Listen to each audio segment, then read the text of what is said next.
Hello and a warm welcome to HW News Network, your one-stop show, truth be told, for some engaging and thought-provoking conversations. Now, Prime Minister Narendra Modi yesterday was in Rajasthan and he made a strong, bombastic speech, sending out a stern message to Pakistan, especially after the Operation Sindoor. But what he said caught everybody's attention. What did he say in his speech? He said that hot vermilion or the hot sindoor flows in his veins. Now, this particular statement saying that hamari nason mein garam sindoor beh raha hai, this particular statement and the muscular tone in which he spoke set the social media abuzz. It put the entire social media on fire, literally. From his personal life to marketing the valor of the Indian Armed Forces, to using Sindoor for political ends, especially the Bihar elections, Prime Minister Modi really came under the scanner for this particular statement. And not only this, he became a butt of joke as well. People mocked him, laughed at him for this kind of a statement, that should the Prime Minister be speaking in this particular tone. But the big question is that, is Modi trying to appropriate Operation Sindoor for political purposes? That is question number one. Question number two, will Sindoor now become the new form of justice? So we'll try and discuss what does now Sindoor mean for Prime Minister Modi. Joining me now this evening is a special guest, a former Congress spokesperson, author and columnist. Sanjay Jha joins us this evening on Truth Be Told. Thank you so much, Sanjay, for joining. It's a real pleasure again to have you on the program. Of course, starting with "Hamare nason mein garam sindoor behta hai." This is what Prime Minister Modi yesterday in Bikaner said.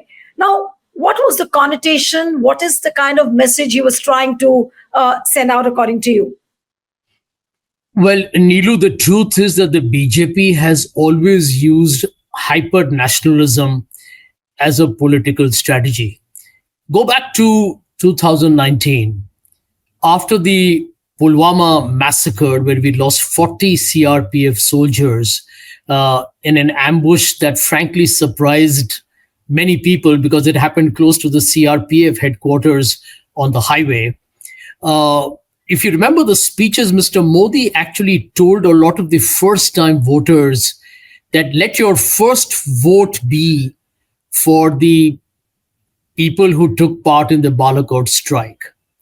I mean, it was a brazen call for political votes in a hot election cycle using the martyrdom of the Pulwama soldiers. To everybody to their own value judgments, but I felt that was extremely pathetic. It was coming from India's Prime Minister, who was trying to mobilize votes based on an issue of national security that had to be treated in a more sacrosanct manner.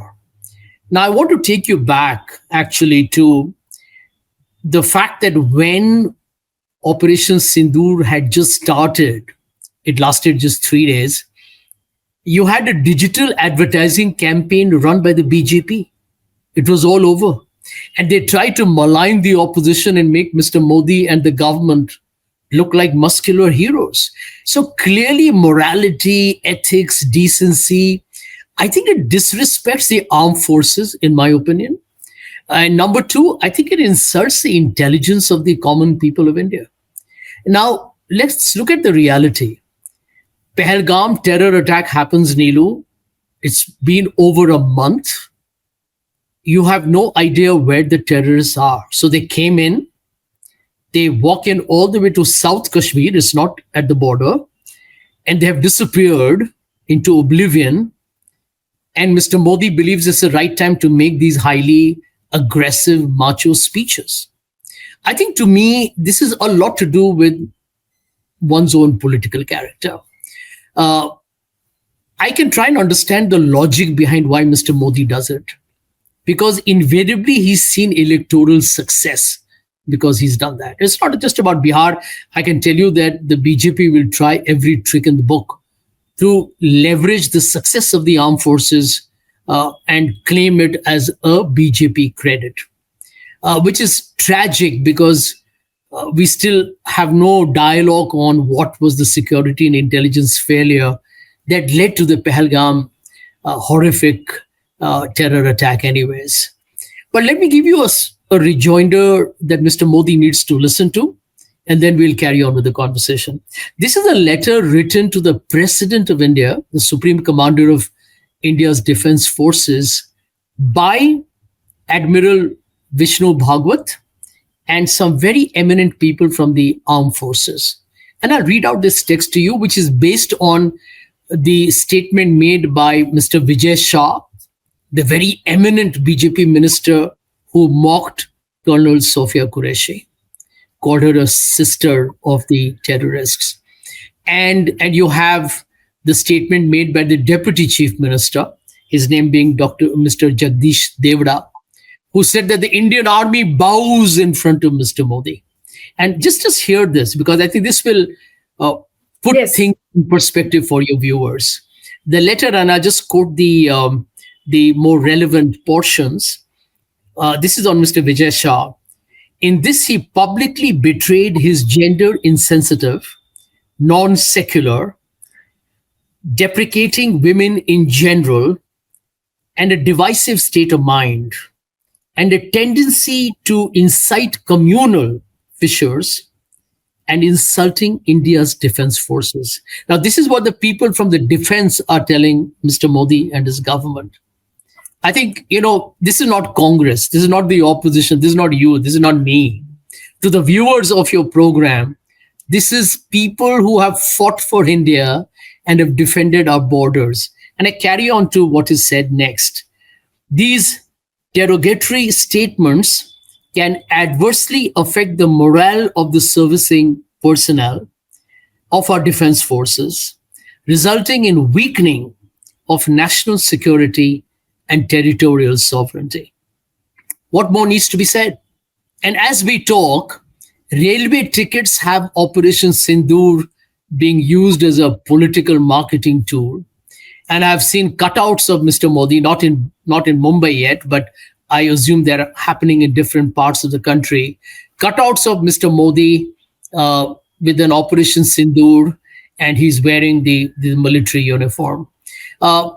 The BJP is clearly telling the people of India that we are going to do what we want to do. And they have this deeper thought in mind that the average person in this country, Neelu, is very impressionable, subject to influence, and has been in the past a victim of their fake news and propaganda tool. So this is where their confidence comes from. And therefore, people like you, me, and anybody else who cares for this country, who wants decency in public life, will have to just hope and pray that India's common people see through this attempt to hoodwink them using the bravery of the armed forces, the very people whom the BJP says we are doing the operation or Tiranga Yatra for, but actually they are exploiting their virtues for their own extremely parochial benefits.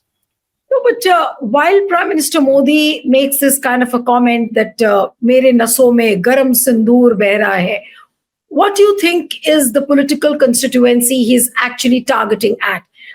Is he targeting at the women? Is he targeting at the men? I'm sure he's aware that there are so many questions which he needs to answer.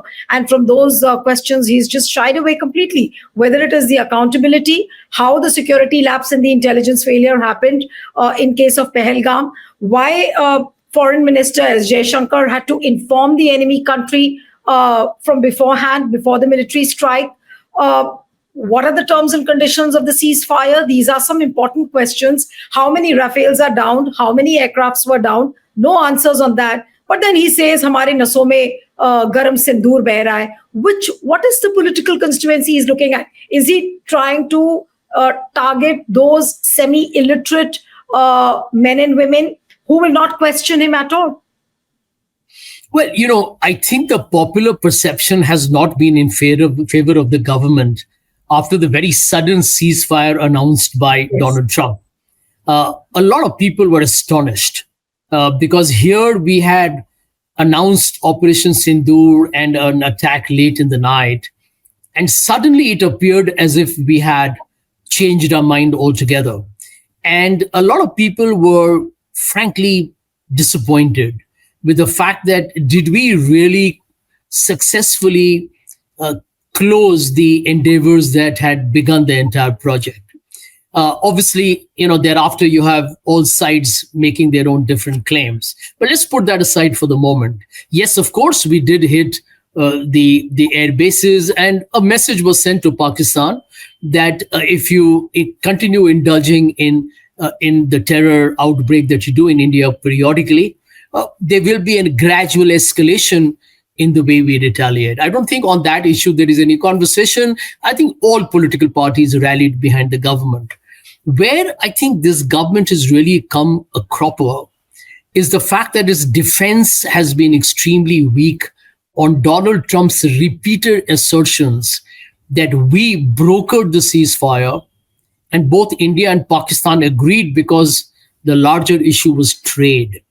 And I think that has exploded or rather punctured Mr. Modi's image or the BJP's image of being a party that looked impregnable when it came to matters of India's territorial security.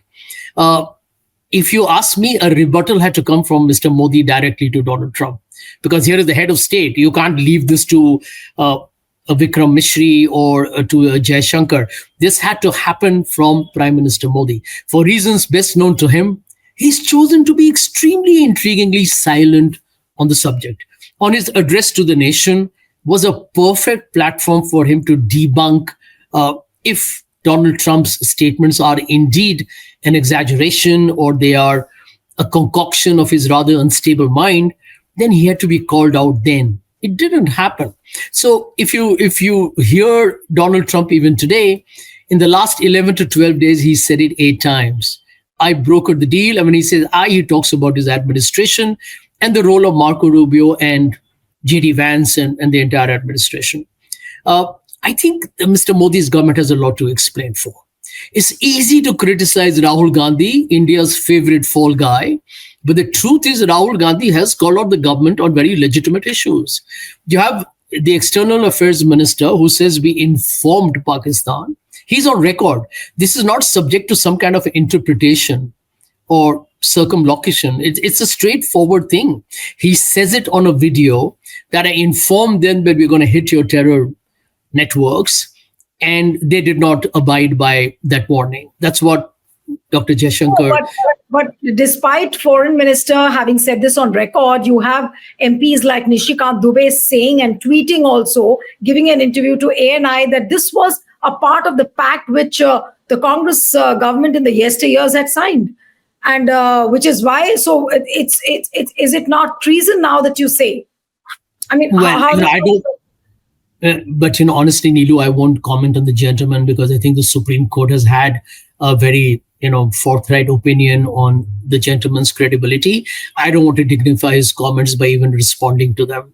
The fundamental point is this: that you have today a situation, and it's a serious one. The BJP is out there campaigning. Mr. Modi comes back from his short tour, goes to Bihar to campaign. And the BJP runs a social media campaign. Now the Operation Sindoor is in railway tickets.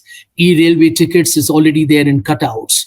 Mr. Modi is making these aggressive rhetorical speeches all over again.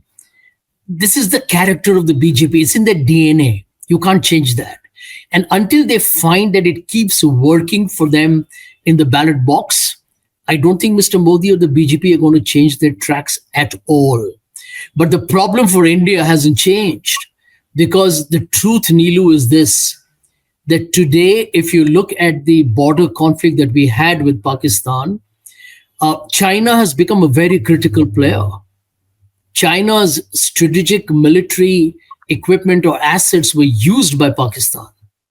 And therefore, is India in an unofficial two-front war already, where Pakistan no longer can be just summarily dismissed as a ragtag army working with extremely obsolete equipment? This has become a more dangerous and a volatile situation. I think where Rahul Gandhi asked Mr. Modi and the government, who stood by you? And let's be honest, barring Israel and Taliban in Afghanistan, nobody stood with us. And I can tell you the most disconcerting development, Nilu, is none of our neighboring countries did, which I wrote in an article recently, have become very China-fied. You have everybody from a Nepal, Bangladesh, which I consider to be the most mammoth foreign policy disaster of Mr. Modi's government, which has now become hostile to us. Sri Lanka, all these countries, Myanmar, even Bhutan, Nepal, Maldives, they have all got significant Chinese investments, which are gradually, of course, going to convert into some kind of a military or a diplomatic arrangement. If we are not going to be worried about these, then I really think we are missing the woods for the trees. Now, a politician works from an election cycle to an election cycle. Mr. Modi may probably think I might lose the next election and let the future government take care of it. So this is how most politicians think. Yeah? You don't have statesmen in the world anymore, including in India. So I think go ahead, please. What I was coming to the moot point on Sindur now, that Sindur obviously is used by the Hindu women. And Sindur, because of Operation Sindur, has now become a symbol. My question to you, Sanjay, is that how do you think BJP and Prime Minister Modi will use the symbolism of Sindur in the coming days and months? Will it replace, this bulldozer justice? And will it become a new form of justice in the sense, because the manner in which he spoke, the tone, the tenor, and the flamboyance with which he spoke, it seemed that this is like a new war cry. Everything will be in the name of Sindur. Whatever Prime Minister Modi does will be in the name of Sindur. And obviously, without even an iota of realization that he is ending up humiliating and insulting the women of the country. Well, if you need proof of how the BJP looks at women, you got to look at how they treated the women wrestlers on the streets of Delhi, who were asking for what? A justice against a BJP MP who is a sexual predator and totally ignored by the government, totally ignored by Mr. Modi himself. You remember that ugly, horrific picture that emerged from Manipur when it broke into the national limelight. We saw what happened. It happened under the BJP administration. They were keeping it under wraps. Shall we remember Bilkis Banu's rapists being released on India's 75th anniversary of the Indian independence? I mean, that this government has scant respect for women other than tokenism. I think I have to say this very honestly.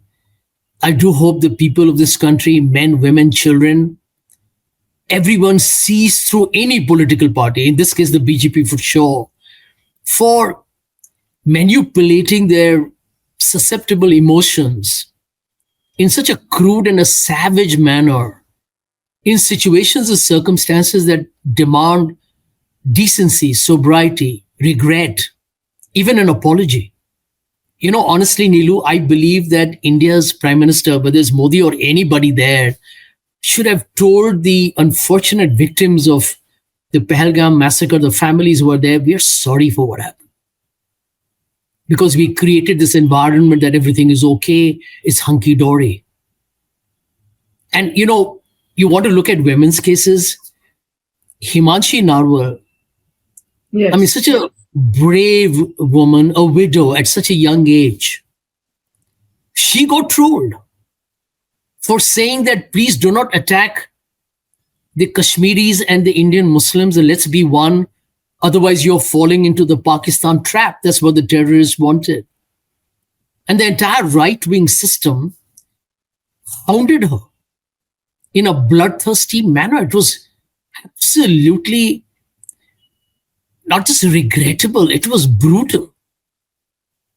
Colonel Sofia Qureshi and Wing Commander Vamika Singh are sitting there as spokesperson of our defense services.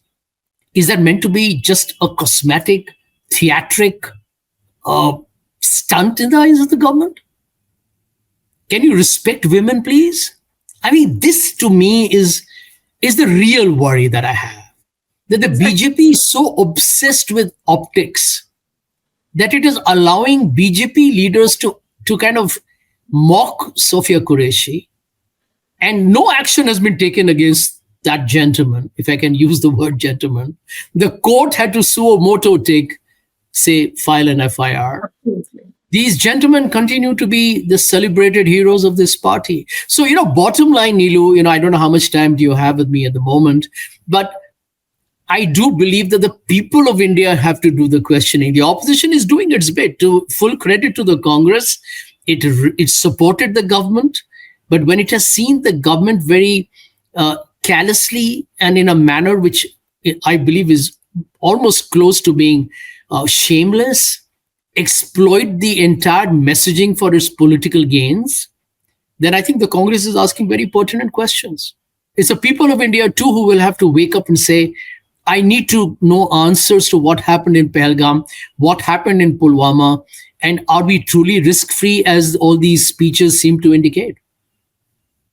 But one last question, my last two questions to you, Sanjay, that this angry young man tone of Prime Minister Modi, in fact, many people were mocking at Prime Minister Modi yesterday when he said this line that Hamare nason mein garam sindoor behta hai. And everybody said that this looks like a dialogue straight out of some 1970s Bollywood script of Salim Javed, and even he would wriggle in himself while seeing what Prime Minister Modi is speaking.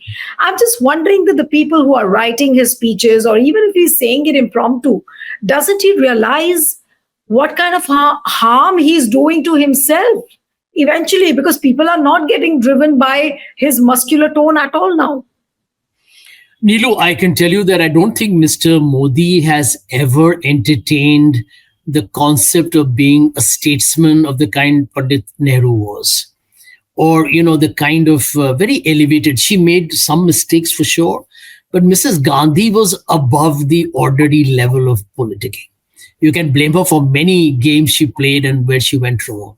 But, right down from Narasimha Rao, BJP's own Atal Bihari Vajpayee, PV Narasimha Rao, Dr. Manmohan Singh. I think all these leaders, they were all politicians, not Dr. Manmohan Singh himself. But all of them knew that end of day, you have to draw the line in the sand somewhere. And I feel Mr. Modi is clear that he is a politician and he's going to speak like one. He's going to appeal to the basic, what he believes is the visceral instinct of the common man. And if he believes there's any opportunity or scope for him to make that person feel an emotive tsunami within, which will make him believe that Mr. Modi is the only answer to India's problems, he is going to stoop to conquer. And I think, there are leaders and leaders, right? You've got to know, like there is a Donald Trump in America who is perhaps conducting himself in such a shambolic manner that I think I can't believe that Abraham Lincoln and so many great leaders from an FDR down to a John F. Kennedy, even Ronald Reagan, Barack Obama, that they all actually are from the same country. I mean, Donald Trump is an absolute scamster, right? He doesn't care. Now, coming back to Mr. Modi is telling himself that, listen, I'm a successful politician. Even when I did not do well in 2024, I managed to keep enough seats to form the government. So he's very clear that I don't have to probably pretend to be, at this point, the big universal champion of democracy or liberty or even upholding the great constitutional values. If I'm able to get away with several compromises, destruction of the institutions, the threat to free press, sectarianism spreading by the day, making political capital out of a military operations. If he believes it will deliver for him in Bihar or elections next year, I don't think he's going to stop at all. Therefore, I think this is a very interesting dynamic. Unlike Balakot, which happened right at the time of the election, I think the political or the electoral windfall was immediate and the BJP swept that election. Yes. Remember, they had got routed in Madhya Pradesh, Chhattisgarh, and Rajasthan, and Rahul Gandhi's star was on the ascendancy. This time, I think the opposition has learned from that mistake. They have supported the government, but they have realized, hang on, here is the same political party that actually got Wing Commander Abhinandan as part of the posters. You remember all the speeches that the BJP made. And Rahul Gandhi and the Congress, when they questioned them, the public mindset was such, they were like, and it's understandable. It's a national security problem. Everyone comes together, whichever government is in power. So you can't blame the people for that. In this case, I think the people have wisened up. They are not happy with Donald Trump being a third party interventionist in what ought to have been a bilateral battle with the BJP. The narrative war has been lost by India, that's for sure. And we are hyphenated now with Pakistan all over again. And here is the point. I think the common person is more aware today.